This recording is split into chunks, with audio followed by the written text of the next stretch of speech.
చింతకాయ పప్పు. అప్పుడప్పుడు మనం వండుకునే వంటలు తినాలంటే మనకే బోర్ కొడుతుంది. అప్పుడే అనిపిస్తుంది ఎవరైనా వండి పెడితే బావుంటుంది అని. అందులో అమ్మ చేసి పెడితే ఇంకా బావుంటుంది కదా!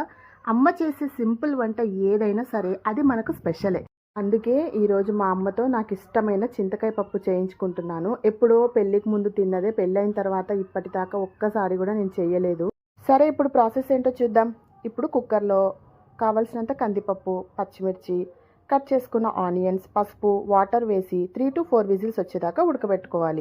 ఇప్పుడు ఒక బౌల్ తీసుకొని అందులో క్లీన్ చేసి పెట్టుకున్న చింతకాయల్ని అవి మునిగేంత వాటర్ వేసుకొని స్టవ్ మీద ఒక 5-10 మినిట్స్ ఉడకబెట్టుకుంటే సరిపోతుంది.